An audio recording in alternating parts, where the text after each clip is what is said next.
Hi guys, welcome back to my YouTube channel. ඉතින් ඔයාලා හැමෝම වෙනද වගේම ආදරෙන් මගේ YouTube channel එකට පිළිගන්නවා.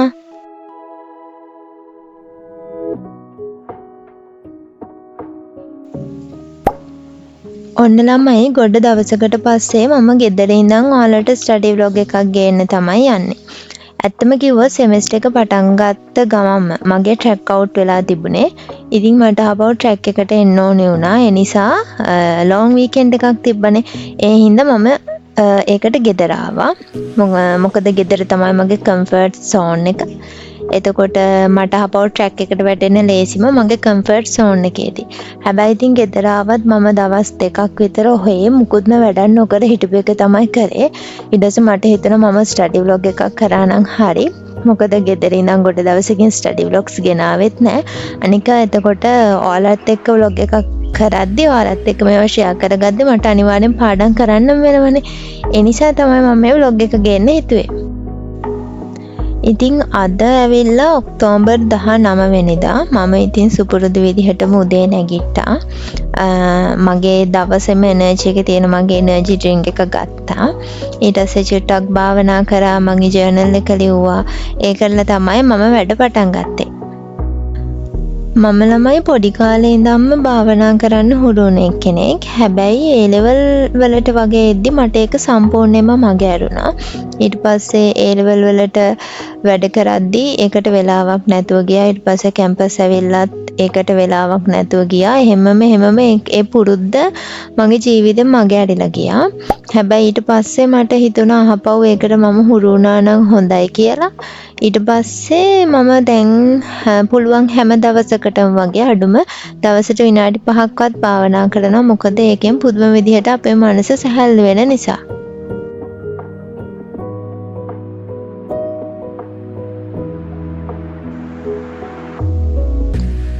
ඊට පස්සේ මම ඉස්සෙල්ලාම කරේ මට කරන්න තියෙන වැඩ ටික ලිස්ට් ඩවුන් කරගන්න එක. මොකද මගේ ඔළුවත් අවුල් වෙලා තියෙන නිසා මට අර මොකද්ද ඉස්සෙල්ලාම කරන්න කියලා හිතා ගන්න අමාරුයි. අනික වැඩ අමතක වෙන්නත් පුළුවන් නිසා මට කරන්න තියෙන හැම වැඩක්ම මම මේ විදිහට ලිස්ට් එකක් දාගත්තා.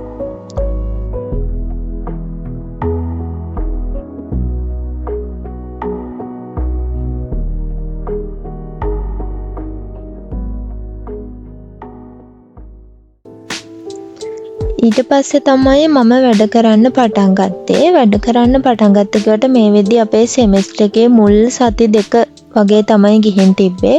ඒ නිසා එහෙම ලොකුවට පාඩම් කරන්න මුකුත් එකතු වෙලා නැහැ. පාඩම් කරන්න තිබ්බත් මම නෝට් ෆයිනලයිස් කරලා නැහැ. print out ගන්න ඕනේ නෝට්ස් print out අරගෙනත් නැහැ. complete කරන්න ඕනේ නෝට් complete කරලත් නැහැ. ඒ නිසා මට පාඩම් කරන්න දෙයක් තිබුණේ නැහැ. ඒ වගේම තමයි මේ සෙමෙස්ටර් එක තමයි අපිට වැඩ අඩුම සෙමෙස්ටර් එක. අපිට මේ සැරේ සබ්ජෙක්ට් 4යි තියෙන්නේ. ඒ හින්දා අපිට ටිකක් ෆ්‍රී වෙලාවක් හම්බෙනවා අනිත් සෙමෙස්ටර්ස් වලට සාපේක්ෂව. ඒ නිසා මම හිතුවා අලුතින් දෙයක් ඉගෙන ගන්නවා කියලා මගේ ඩිග්‍රී එකට වැදගත් වෙන. ඒ හින්දා මම හිතුවා ප්‍රෝග්‍රෑමින් ලැන්ග්වේජ් එකක් ඉගෙන ගන්නවා කියලා. මම හිතන්නේ ඒ වගේ දෙයක් ඉගෙන ගත්ත කියලා කවදාවත් අපතේයි කියලා. ඒ නිසා මම සිලෙක්ට් කරගත්ත කෝස් එකක් තියෙනවා. ඒ හින්දා මං හිතුවා දවසේ වැඩ ඉස්සෙල්ලාම ඒකෙන් පටන් ගන්නවා කියලා. මම ළමයි O level වලටවත් A level වලටවත් IT කරපු ළමෙක් නෙවෙයි. මම කැම්පස් එකට එද්දි මට තිබ්බේ ICT සම්බන්ධයෙන් අර තියෙන්න ඕනේ අර පොඩි බේසික් නොලෙජ් එක විතරයි. එතකොට මේ ප්‍රෝග්‍රෑමින් ලැන්ග්වේජ් එක කියන එක ගැන කිසිම අදහසක් මගේ ඔළුවේ නැහැ. ඒ හින්දා ඉතින් මට බින්දුවේ ඉඳලම ඉගෙන ගන්න වෙනවා. හැබැයි මම කියන්නේ ඔයාලට මොනවා හරි අලුත් දෙයක් ඉගෙන ගන්න ආසාවක් තියෙනවා නම් ඒක කොහොම හරි කරන්න. සමහර වෙලාවට ඔයාලා ඉගෙන ගන්න අනිත් සබ්ජෙක්ට්ස් වලට ඒක ගැලපෙන්නේ නැහැ කියලා දැනෙන්න පුළුවන්. සමහර අය ඔයාලට එක එක ඒවා කියන්න පුළුවන්. අයෝවා ඉගෙනගෙන වැඩක් නැහැ. එහෙම කියලා. හැබැයි ඔයාලට හිතෙනවා නම් මට මේක ඉගෙන ගන්න ඕනේ. වැඩක් නැති වුණත් කමන්නේ මම මේක ඉගෙන ගන්න ආසයි කියලා. ඔයාලා ඒ දේ ඉගෙන ගන්න කවුරු මොනවා කිව්වත්. මොකද මම හිතන්නේ ඔයාලා ආසයි නම් ඔයාලා එක කරාට කමක් නැහැ. අනිත් අය මොන විදිහට හිතුවත් මම 9 ඉඳන් 10 විතර වෙනකන් ඒ කෝස් එක කරලා ඊට පස්සේ බ්‍රේක්ෆාස්ට් එක ගත්තා. ඊට පස්සේ මම ආයේ කෝස් එක කරන්න පටන් ගත්තා. ඔයාලා බලනවා ඇතිනේ මේ මොකද්ද මම කරන කෝස් එක කියලා. මම මේ කරන්නේ Udemy එකේ කෝස් එකක්. Udemy කියන්නේ ඔන්ලයින් ප්ලැට්ෆෝම් එකක්. එකේ එක දේවල් තියෙනවා. එක දේවල් වලට අදාළ කෝසස් තියෙනවා. ඔයාලට ඒවා කරන්න පුළුවන්. හැබැයි ප්‍රශ්න තියෙන්නේ මේ මෙයාලට පේ කරන්න ඕනේ. ඒ කියන්නේ ඒ කෝසස් කරන එක ටීචර්ස්ලා ඉන්නවා. එතකොට එයාලට ඒ ගාණ පේ කරන්න ඕනේ. ඩොලර්ස් වලින් තමයි යන්නේ. හැබැයි ඒ කියන්නේ අපිට සාමාන්‍ය කෙනෙක්ට ඒක පේ කරන්න අමාරුයි. ලංකාවේ ඉන්න සාමාන්‍ය කෙනෙක්ට. හැබැයි ඒ Udemy එකේ සමහර දවස් වලට සේල් යනවා. ඒ සේල් යන දවස් වලට ඒ කෝසස් වල ගාණ ගොඩක් අඩු වෙනවා. ඒ කියන්නේ මම මේ කරන කෝස් එක සාමාන්‍ය ගාණ ඩොලර් 65ක්. හැබැයි ඒ සේල් එකක් තිබ්බ දවසක ඩොලර් 11ට ඒකේ ප්‍රයිස් එක අඩු වෙලා තිබ්බා. ඒ වගේ දවසක තමයි මම මේක ගත්තේ. අර ඒ වගේ දවසක් බලලා ඔයාලත් කරන්න කැමති නම් මේ ඒ කෝස් එකක් කරන්න ගන්න පුළුවන්. අර සේල් එකක් තියෙන දවසක් බලලා ගන්න එක තමයි හොඳම. නැත්නම් ඔයාලට ලොකු ගාණක් පේ කරන්න වෙනවා.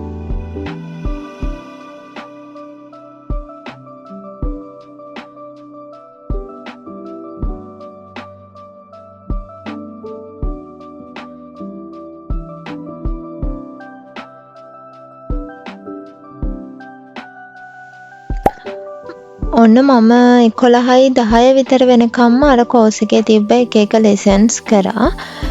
ඊට පස්සේ දැන් මම මේ හදන්නේ මගේ නෝට් ටික ෆයිනලයිස් කරගන්න. මොකද ඊළඟ වීක් එකට මේ විදිහට නෝට් එකක්වත් කම්ප්ලීට් කරන්න නැතුව යන්න බෑ. ඒ නිසා මම හිතුවා නෝට් ටික ෆයිනලයිස් කරගෙන ඉන්නවා කියලා. සමහර නෝට්ස් තියෙනවා ඒවා මම ලියනවා හෑන්ඩ් රයිටින් කරනවා. හැබැයි සමහර නෝට්ස් තියෙනවා ඒවා ලියලා වැඩක් නැහැ. සමහරවිට ස්ලයිඩ්ස් ගොඩායි. ඉතින් ඒ වගේ එකක් නම් print out ගන්න එක තමයි හොඳ. ඉතින් මම මේ කරන්නේ සබ්ජෙක්ට් වලට අදාළ lessons ඒවා ෆයිල්ස් වලට දාලා print out ගන්න ඕනේ ඒවා මොනවද, නෝට් අතින් ලියන්න ඕනේ ඒවා මොනවද කියන එක බලන එක. ස්පේෂල් ස්ටැටිස්ටික් කියන සබ්ජෙක්ට් එකේ පළවෙනි ලෙසන් එකේ ගොඩක් මට මේ ලෙක්චර් එකේදී ලියා ගන්න පුළුවන් වුණා.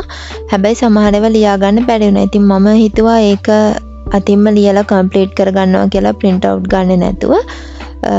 ඊට පස්සේ දෙවෙනි ලෙක්චර් එක තිබ්බා. ඒක නම් මම ලියන්න ගියේ නැහැ. මොකද ඒකේ ස්ලයිඩ්ස් 120ක්. ස්ලයිඩ්ස් 120ක් ලියනවා කියලා කියන්නේ ලොකු වෙලාවක් යනවා. ඒ කියන්නේ අපරාධේ ටයිම් එක. ඒ නිසා මම හිතුවා ඒක print out ගන්නවා පළවෙනි ලෙසන් එක අතින් ලියනවා කියලා. මේ හෑන්ඩ් රයිටින් නෝට්ස් තියෙන එකේ වැදගත්කම තමයි ළමයි සමහර ලෙක්චර්ස්ලා ඉන්නවා. එයාලා අපි ලෙක්චර් එකට ගියාම අපිට ඉන් ක්ලාස් අසයින්මන්ට් දෙන. එහෙම නැත්නම් ඉන් ක්ලාස් එක්සෑම්ස් දෙනවා. ඒ කියන්නේ එයාලා ප්‍රශ්නයක් දීලා අපිට ක්ලාස් එක ඇතුළතදීම ඒකට උත්තරේ ලියලා දෙන්න කියනවා. සමහර වෙලාවට ඒවා අපේ ෆයිනල් ග්‍රේඩ් එකට ඇඩ් වෙනවා. එතකොට අන්න ඒ වගේ වෙලාවල් වලදී යාලා ඕපන් බුක් එක්සෑම් තියෙනවා. ඕපන් බුක් එක්සෑම් එකක් කියලා කියන්නේ අපිට ඒ ප්‍රශ්න වලට උත්තර අපේ පොත බලාගෙන ලියන්න පුළුවන්. අන්න ඒ වගේ වෙලාවදී හෑන්ඩ් රයිටින් නෝට් තිබ්බොත් අපිට ලේසියෙන්ම ඒ එක්සෑම් එක ගොඩ දාගන්න පුළුවන්. හැබැයි අපි අපේ ඩිජිටල් PDF වගේ තිබ්බොත් අපිට ඒ වෙලාවට ෆෝන් ලැප්ටොප් යූස් කරන්න දෙන්නේ නැහැ. අපේ නෝට්ස් තියෙනවා නම් ඒවා බලන්න විතරයි දෙන්නේ. සමහර අය ගොඩක් අය print out use කරන්න දෙන්නෙත් නැහැ. අන්න ඒ වගේ වෙලාවල් තමයි hand written note වැදගත් වෙන්නේ. මොකද print outs තිබ්බ කියලාවත් digital PDF තිබ්බ කියලාවත් ඒ වගේ වෙලාවකදී use කරන්න බෑ. ඒ හින්දා ඉතින් lecturer-ට අනුව තමයි අපි කොහොමද notes හදාගන්න කියන එක decide කරන්න ඕන.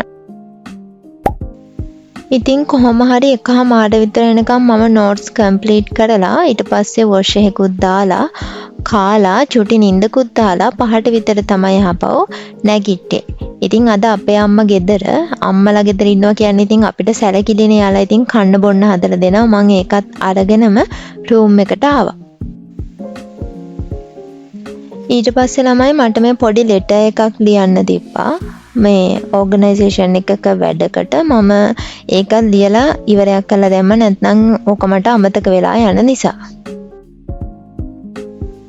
ඊට පස්සේ ලෙටර් එකක් ලියලා ඉවර වෙලා මම අසයින්මන්ට් එකක් කරන්න ගත්තා. අපේ සෙමෙස්ටර් එක පටන් ගන්න සති දෙකක් වුණාට මොකද පුරා කියලා අපිට අසයින්මන්ට් දීලා ඒ වගේ ඩෙඩ්ලයින් දීලාත් ඉවරයි.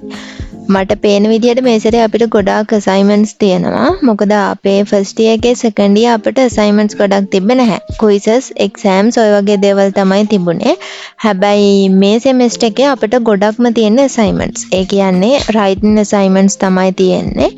ඇත්තම කිව්වොත් මට ඒ වගේ ඒවා පේන්න බෑ. මම ආසම නෑ මේ හැරි ලියන අසයින්මන්ට්ස් වලට. හැබැයි ඉතින් මම ආස නෑ කියලා බෑනේ ලෙක්චර්ස්ලා දෙනකොට කරලා දෙන්න වෙනවා. ඒ නිසා ඉතින් අකමැත්තෙන් උනත් මම මේ වැඩේ පටන් ගත්තා. පටන් ගත්ත කිව්වට මම මේ වැඩේ කරන්න අදිමදි කර තමයි ළමයි හිටියේ. හොඳ වෙලාවට මගේ යාළුවෙක් කෑ ගාලා ඕක කරන්න මම නම් කරලත් ඉවරයි මේ කියලා එයාගේ අසයින්මන්ට් එක මට එවලා මාව පොඩ්ඩක් බය කරා. ඊට පස්සේ තමයි මටත් පොඩ්ඩක් කරන්න ඕන කියලා හිතුනේ. ඒ නිසා මං හිතුවා ඉතින් අද දවසේ ඇතුළත මේක කරලා ඉවරයක් කරලා දානවා කියලා.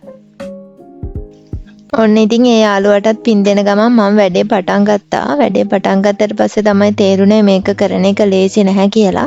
කොහොම හරි මගේ වාසනාවට මගේ ටොපික් එකට අදාළ මට රිසර්ච් පේපර්ස් දෙකක් හම්බුණා. ඉතින් මට ඒකෙන් ගොඩක් මේ ඉන්ෆර්මේෂන් ගන්න පුළුවන් වුණ නිසා මට ඉක්මනට වැඩේ අසයින්මන්ට් එක කරලා ඉවර කරගන්න පුළුවන් වුණා. ඉක්මනට කීවට ළමයි ඉතින් හවස 6 විතර ඉඳන් 11 මාර වෙනකම් මම අසයින්මන්ට් එක කරා. මොකද මම කැමති නෑ කියලා බෑනේ කරලා දෙන එක හරියට කරලා දෙන්න ඕනේ. උඩින් පල්ලෙන් කරලා දීලා නිකන් මාක්ස් අඩු කරගන්න ඕනේ නෑනේ. ඒ නිසා ඉතින් මම පුළුවන් තරම් අර රිසර්ච් පේපර්ස් දෙක උඩටයි පල්ලටයි කියවුවා. මොකද සමහර වෙලාවට ඒවා තියෙන ඒවා තේරෙන්නේ නැහැ. එතකොට ඉතින් සමහර ඒවා ආයෙ කියවන්න වෙනවා. එහෙම කියවලා සර් දුන්න ලෙක්චර්ස් වල PDF උත් කියවලා කොහොම හරි අන්තිමට 11 මාර වෙද්දි අසයින්මන්ට් එක කරලා ඉවර කරගත්තා. මේකේ තව ග්‍රැමර් චෙක් කරන්න තියෙනවා.